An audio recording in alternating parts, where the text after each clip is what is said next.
okutambulira ku mulamwa ogw'okukozesa tekinologiya mwana wattu okuyambako mu kubunyisa n'okumanyisa abantu kawuka kakwata mukenenya. Awo no tusaba abekikwatako mu masaza ag'enjawulo omwana wattu musobole okubanga muyamba abakyala bano basobole okubanga benyigira mu nteekateeka eno kubanga ebakwatako nnyo ate abakyala mpaji nkulu nnyo mu bantu ba Ssaabasajja Kabaka. Ssaabasajja atulaga tuli balamu otujja okusobola okumuweereza nga tuli bulungi. Ku muge nkulu Masengere tukuweereza mwana takasana kememula funa ku nero tuzo osobola okubanga onya kutuzi ate tulabe nti no buli kimu kitambulira ddala bulungi nnyo. Ensonga etulese olunaku olwaleero ya Mikolo Magazine Expo. Tukola ensimbi tuba tulina okusanyukamu, tuba tulina okubanga tulya ku nsimbi. Ennaku zino bagamba nnyo okulya ku zizo. Olya ku zizo oba mwana wattu oba tosse muntu. So tukola embaga ez'enjawulo, tukola obusiki, tukola okwanjula, tukola birthday celebrations. Mukama waffe ali mbikujjuko ssaawa zino naffe aba production wano ekitongole ekyebigenda ku mpewo bale mbikujjuko waliwo ateekateeka ebikujjuko omwezi ogujja naku z'omwezi 18 mpaka naku z'omwezi 2 ye sabbiiti ejja okuva ku lunaku olwokuna mpaka olw'omukaaga tulina kubeera bali ku Uganda Museum nga tuli n'aba Mikolo Magazine Expo. Okuyingira mu expo eno zigenda kubeera 5000 eri abantu abakulu ate 3000 eri abaana abato. Nga bwe nakulaganya tujja kuba tuba n'abantu ab'enjawulo abagenda okubeera mu omwoleso ogwo basobole okusunirako katono ku kigenda okubeera mu expo eyo. Olunaku olwaleero nina abagenyi ab'enjawulo abapya banekaanekanye bulungi nnyo. Nina muzukulu wa Kisolo Ssaalongo Daudison Lutaaya ngono navudde mu Advantage Pal Media. Nina omukyala Sarah Atuhire ono wa Sarah Bex batukolera cake ziri ezaalagirwa empoomo Kamala saako ne muzukulu wa Namwama Edire Kobe omwami Ahmed Kayuwa okuva mu Satellite Studios. Ngenda basaba abatulamuseeko nga nsooka ne Davidson.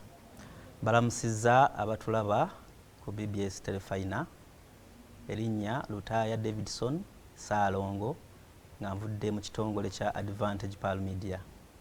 Nsanyusa okubalaba mwenna abatulaba. Tukoze obulungi obutagambika. Maama wange.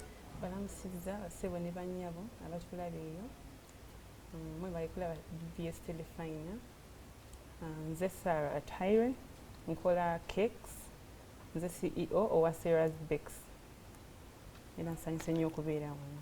Muzukulu wa Namwama bali batya ab'ekkobe? Ab'ekkobe balungi nnyo. Balamuseeko. Mwenna abatulaba gye muli tusanyuse nnyo okuba wano okwogerako nammweyo. Amannya Kayuwa Ahmed nga nze mutandisi wa Satellite Studios okodi Kampala Martin Road.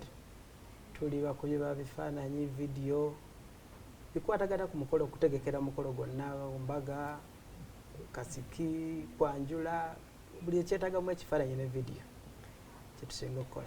Wow, abagenyi ndi nabo mu studio nako olwaleero bagenda kubanga mwana wattu ensonga bazituwa nga bazitaanya mwana wattu ate bazogera Busimba Pida sijja bateeka bigambo mukamwa lubaliwo mutasamirira we bali bagenda kubeera nga batugamba enteekateeka nga bwegenda okubanga etambula. Abakyala batera no mwana wattu okuyoma nti batusembyayo kansoose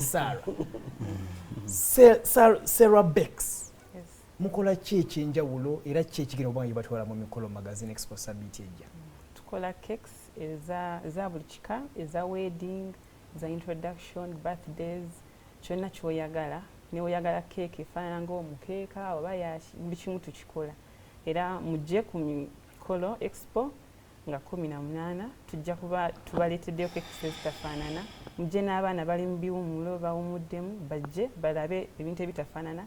Bajje baagala n'okukola cake tujja kuba weetuli era obeera ne card ya Mikolo Expo oba n'ofuna kadi yange okuva ku Mikolo Expo nga nkusalirako ku cakes zaffe ng'ozzo zigula 20%. Gambuuze kwambeko kyembuuza. Cake zino zibeera mu flavor ez'enjawulo. Ndi waddembe okwelondera nti njagala ewunyanga vanilla, njagala ewunyanga chocolate, njagala ewunyanga omuyembe. Iye. Ne oyagala cake eri mu flavor 7 oba 3 oba goyagala flavor emu buli kimu tukikola. Oba kale ezitafaanana munda nga wogisala eba tefaanana kuva waggulu mpaka wansi. Tera okuziraba waggulu yakakobe makatikati yakacungwa wansi awasemba ya kitaka. Zonna tuzikola. Wow, otukoze bulungi. Muzukulu wa Namwama. Yes sir. Satellite Studios mukola ki? Kiki ekibayunga ku mikolo abantu gye bateekateeka era mu Mikolo Magazine Expo muntu agenda okusasula 5,000 ne 3,000 omwana omuto wabazize kikyaba aluubirira okujja okufuna oba saavisi gy'aba agenda okubanga aganyulwa mu nteekateeka mu gye mulina? Nsanyuse nnyo omutesitesi wa puroguramu eno. Amannya nzira mu bajjukiza Kayiwa Ahmed okuva mu Satellite Studios, tusangibwa wa Baton Road, Odi Kampala. Tuli bakubi ba bifaananyi, bakwasi ba vidiyo, bategesi ba mikolo. Buli mukolo gwonna gw'olina kyoyogerako nti nno ojagala kibeere ku mukolo gwo, tukikwate. Tulina kamera ez'omulembe, tukola alubamu ez'omulembe, ne tugikuwa ey'omukolo gwo gwonna.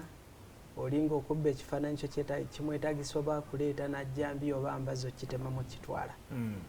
Tulina ebintu eby'omulembe byonna, tutambula ne tekinologi, vidiyo, bifaananyi. Guno mulimu tuguluddemu nga tuli awo Odi Kampala, ndowooza abatwala musobola otujulira. Tumazeewo emyaka 15 nga tuli mu mulimu guno ogw'ebifaananyi ne vidiyo nga tuweereza Bannayuganda bonna bonna. Omuntu yenna anajja ku mukolo Mikolo Expo kikyaba asuubira? Asuubira okulaba ebintu ebipya, tubeetegekedde. Ajja alaba ebifaananyi eby'omulembe, vidiyo ez'omulembe, tekinologi. Era omuntu yenna anajja nga ali ready n'abuukingira awo agenda kufuna discount ey'omulembe. Ali ku Terefayina olutimbe, ebifaananyi byolengera ku lutimbe eryo omwana wattu byebimu ku bifaananyi amatende, ebifaananyi amakula ebyakwatibwa bannaffe aba Satellite Studios era nga bagenda kubeerayo ku Mikolo Magazine Expo. Omukolo teguddibwa wamu mwana wattu ekifaananyi ky'oyinza okuba ng'osigazza okusobola ate okwejjukanya okulaba nti buli kimu kitambula bulungi nga oba okiteeseteese.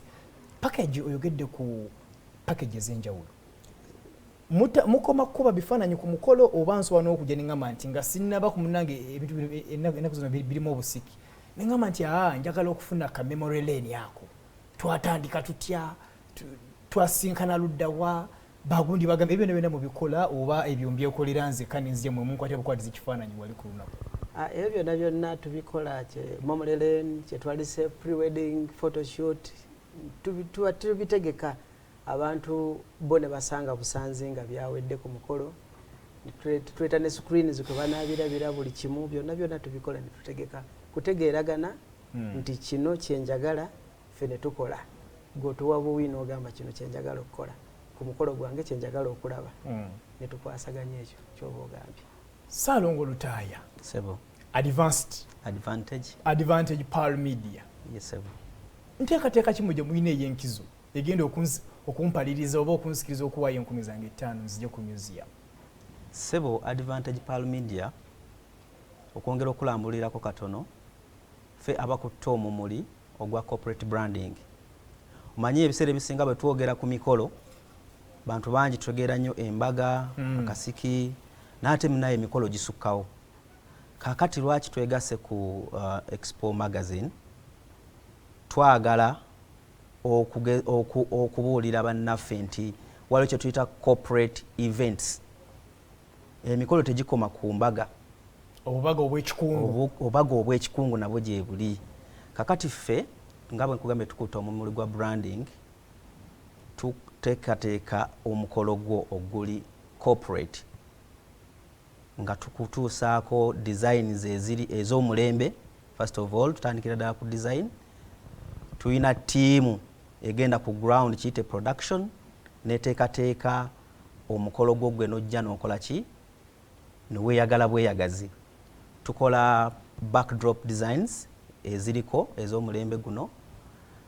Ng'ovudde ku ky'okubrandinga emikolo, tukola ne tukiyita graphic design. Ekyo kyo ffenna tukimanyi.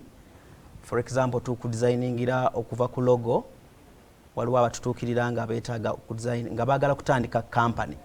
Bw'oba oyagala kutandika company, Advantage Pal Media kye kitongole ky'olina okujjamu, kubanga tulina ttiimu ku ground ekudesigningira logo yo nga bw'enaafaanana, n'ekuteekerateekera nga bw'onaayambala, n'ekuteekerateekera nga bw'onaalabika mu field. So Advantage Pal Media by'ebimu ku ebyo bye tukola. Ekyokulabirako, bwe tugenda mu bitongole, waliwo kye tuyita promotional materials.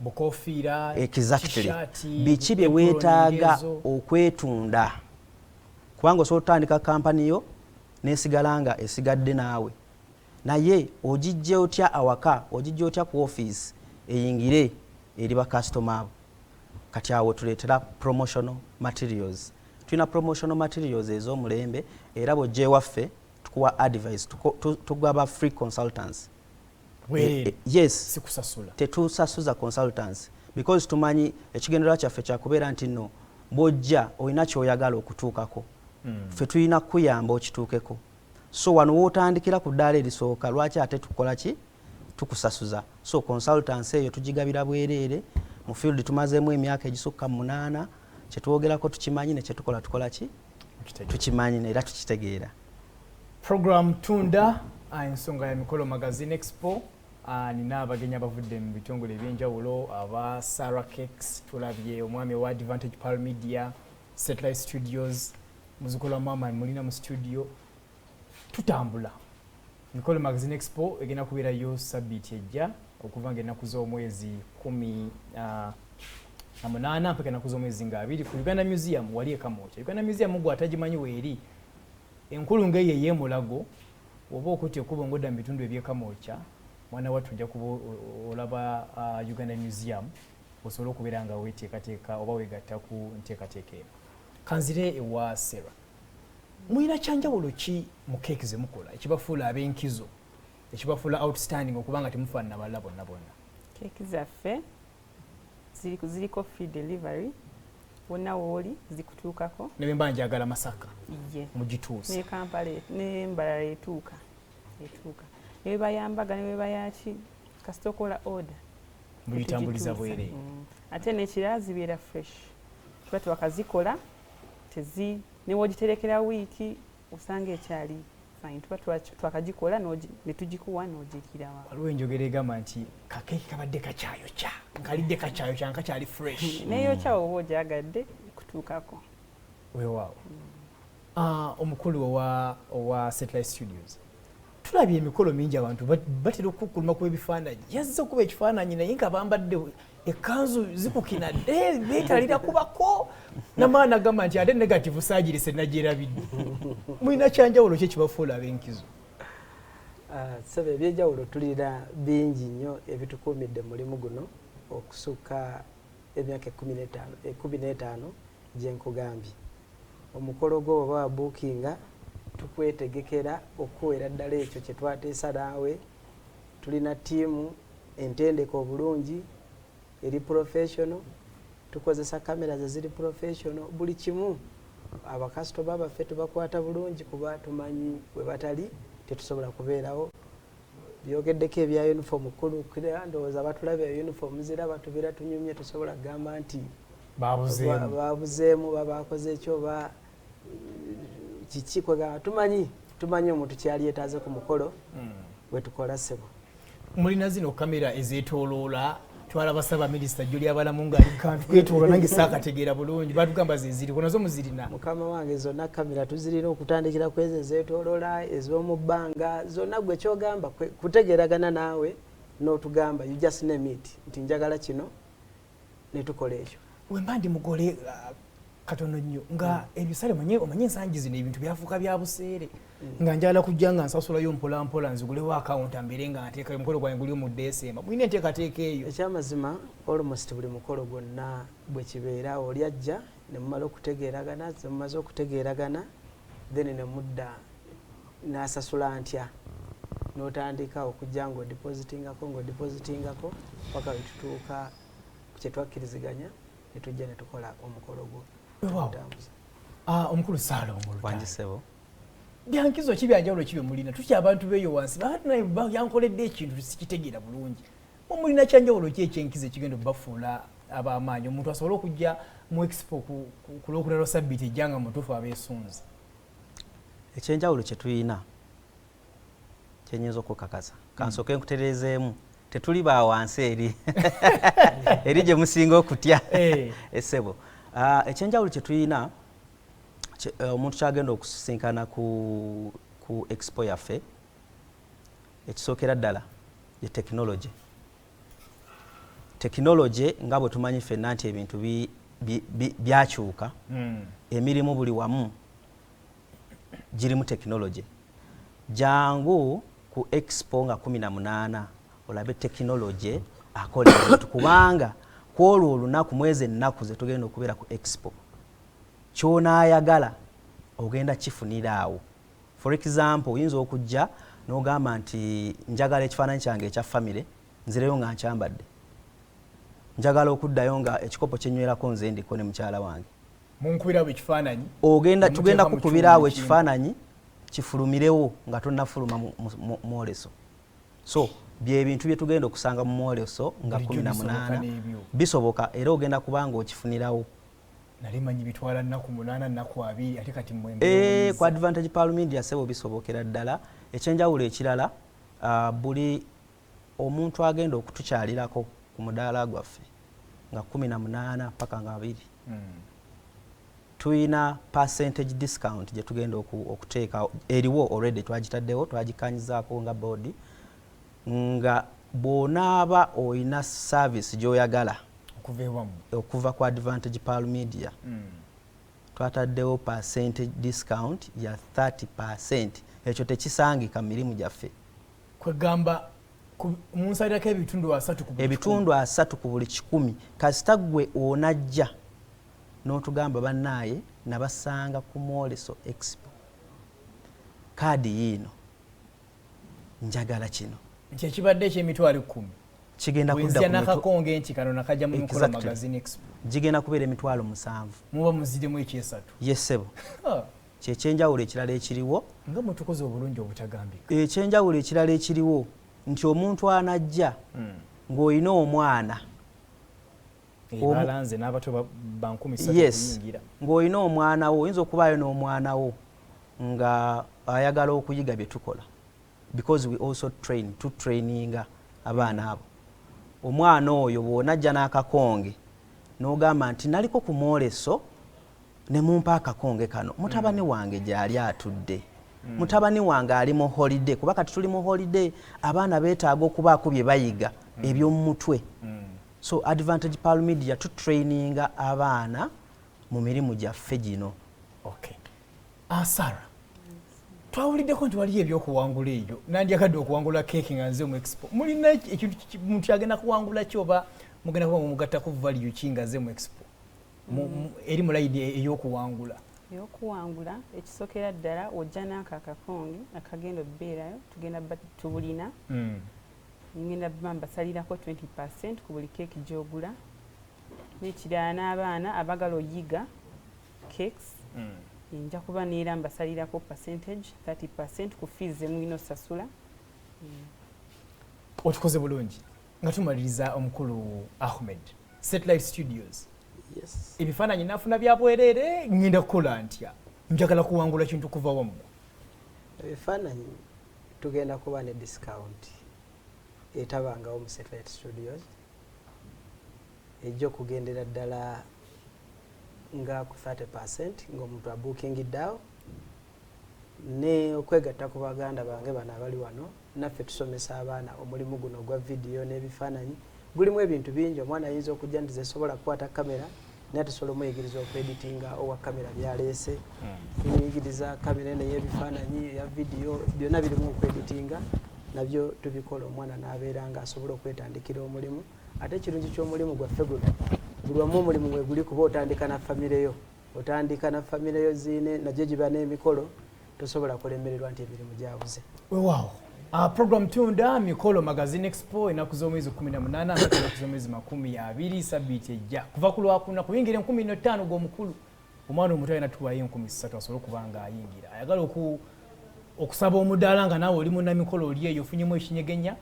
Enamba kuzibaddeko ku lutimbo olwo noti 7776 620 292 oba noti 7 noti emu 620 292. Olunaku luno olw'enkya tugenda kubeera mu kisaawe Wankulukuku. Ssaabasajja Kabaka wa Buganda yasimira keeke eri Obuganda ng'agulawo emipiira gy'ebika. Engabi egenda kuba ezannya enkima. Mirango gigulawo ssaawa 5 ez'okunkya. Keero ogende mu kisaawe Wankulukuku osobole okubeera nga mwana wattu olaba ku baffe yasemba okulabikako nga tuli mu misinde gy'amazaalibwa ge naye kati enkya wali omupiira agenda kubeera nga gyali.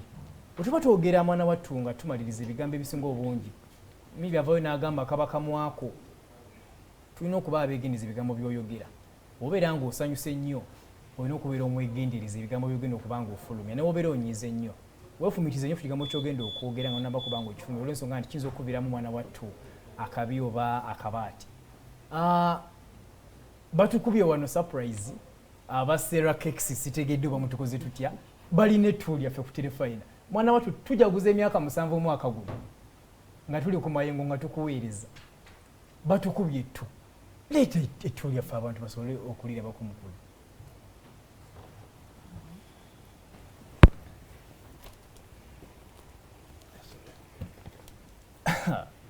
Tulaba ku kibanna Terefayina abakozi mwenna batuwadde cake yino from Mikolo Magazine Expo to all the staff bana cake y'emyaka 7 yino fa abagirina wano oluva ku mpewo wano tugenda mbikujjuko okulya production temu tulyako ente ne cake tuleeta mukulu toyanza nnyo tulya sebo lwaki Mikolo Expo nebyogenda okukola byanjawulo akabonero ako tulese cake eno okugiwa abantu ababeera eno nga mukola emirimu emirungi olumensi nga tebakola kitebamanyi ddala bali mu production tubeebaza nnyo ababeera wano mutukolera ebintu ebyenjawulo tubeebaza nnyo n'ebirala bingi nnyo Mikolo Magazine ne BBS Terefayina tuli family era bingi ebirawe bikyajja ndyeyo nfumba nkyabaleetera abali mu production ababeera eno keke nyingi zikyajja amasaati gakyajja n'ebirala bingi nnyo kuva mu Mikolo Magazine